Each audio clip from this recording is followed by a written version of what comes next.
شلمه برخه.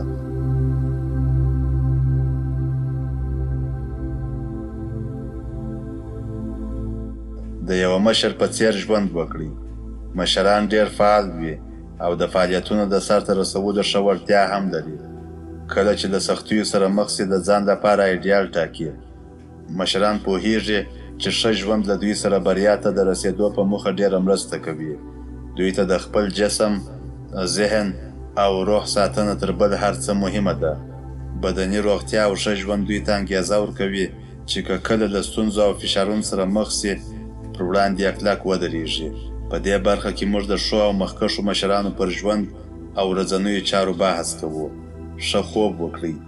اړینه ده چې په 24 ساعتونو کې له 7 څخه تر 8 ساعتونو پورې خوب وکړئ، ځکه خوب تاسو ته انرژي دربخښي، ذهن مو فعاله کوي، په هره خبره مو سر خلاصیږي او کاري وړتیا مو تر بل هر وخت زیاته وي. د یوه مشر په توګه دا ستاسو دنده ده چې په ټول توان سره خپل کار ته پاملرنه وکړئ. د ستړیا او بېخوبۍ احساس ونه کړئ. د ځان لپاره تقسیم اوقات جوړ کړئ او د هغه پر اساس خپلې ورځنۍ چارې تنظیم کړئ. د ځواکمنۍ احساس وکړئ. کله کله په کار کې سړی د سختو ستونزو او بحرانونو سره مخ کېږي. ښایي ستاسو ډېر وخت هم ونیسي، خو کله کله بیا داسې هم کېږي چې ټوله ورځ استراحت وکړئ. اړینه ده چې تل د ستونزو پر وړاندې ځواکمن واوسئ. هر څه رخصت کړئ.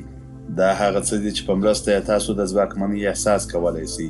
د جمعې له شپې نیولې ان د شنبې تر سهاره استراحت وکړئ. کمپیوټر ته مه ګورئ. په ټلیفون کې خبرې مه کوئ او د ځان په اړه هیڅ فکر مه کوئ.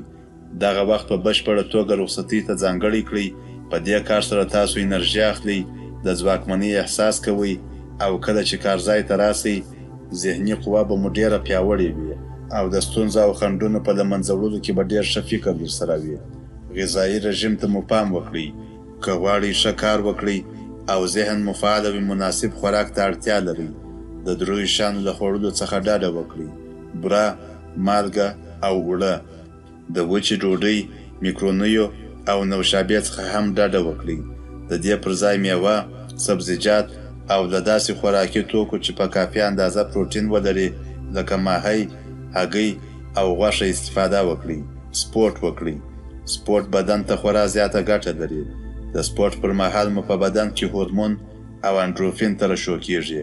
هورمون چې ځینې وخت د خوښۍ درمل هم ورته وایي د دې لامل کېږي څو تاسو د خوښۍ احساس وکړئ، په ځان مو باور زیات سي، رښتیني او باوري واوسئ.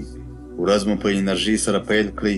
کله چې له خوبه پاڅېږئ له 10 څخه نیولې تر 15 دقیقو پورې سپورت وکړئ. وروسته د سهار چای وڅښئ او تر ډېره بریده هڅه وکړئ پروتین لرونکي خواړه وخورئ. د دې وروسته بیا تاسو کولی شئ په بشپړ چمتووالي خپل کار پیل کړئ. په ورځ کې حد اقل 1 ساعت یوازیتوب او چوپتیا ته ځانګړی کړئ. ژوند ټول د ستونزو سره تړلی. ځینې وخت دغه ستونزې حتی له نورو سره زموږ اړیکه پرې کوي. په موټر کې تلویزیون او په ځانګړې توګه راډیو مه غږوئ. د دغه وخته په ګټه اخیستنې له خپلې کورنۍ سره خبرې وکړئ او یا په زړه پورې کتابونه ولولئ. د دغه وخته پوره ګټه پورته کړئ.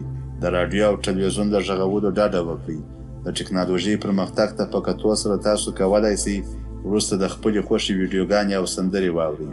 له 10 څخه تر 15 دقیقو هره ورځ یوازې واوسئ او چوپتیا غوره کړئ. د چوپتیا پر مهال مو په ذهن کې بېلابېلې نظریې راګرځي. په دې کار سره نه یوازې ستاسو ورځنی کاري پلان تنظیمیږي، بلکې د لنډمهاله او اوږدمهاله پلانونو په اړه هم ښه غور کولی شئ. یوازیتوب په دوامداره توګه تمرین کړئ. دا کار تاسو ته ارامښت او خلاقیت دربخښي چې د هر غوره مشر لپاره خورا اړین دي. فرانسوي لیکوال بلز پاسکال لیکي د نړۍ زیاتره ستونزې له دې امله رامنځته کېږي چې ډېری خلک نسي کولی په ورځ کې حتی 1 ساعت یوازې تیر کړي. د کار او ژوند ترمنځ متعادل په پام کې ونیسئ. ډېر کار کول هم ګټه نه لري. ډېری خلک چې تر کاري فشار لاندې سي نو د دفتر کارونه کور ته راوړي. دا ځکه چې دوی په کارځای کې منظم کار نه کوي. دوی ټوله ورځ د خلکو سره په بې ځایه خبرو لګیا وي او ورځ سبا کوي. بیا نو مجبور دي چې د اونۍ تر وروستۍ ورځې هغه هم ان تر ماښامه پورې کار وکړي. هر مدیر ته اړینه ده چې د کار او ژوند ترمنځ تعادل په پام کې ونیسي. کله چې کور ته راځئ د دفتر له کارونو مه غږیږئ. خپل وخت له خپلو اولادونو او کورنۍ سره په خبرو اترو تیر کړئ. د کارونو ښه مدیریت مو نیکمرغۍ ته رسوي. د ارزونې د قانون پر بنسټ ستاسو خوښي تر ډیره په دې پورې تړلې ده چې څنګه کولی شئ خپل ژوند کنټرول کړئ.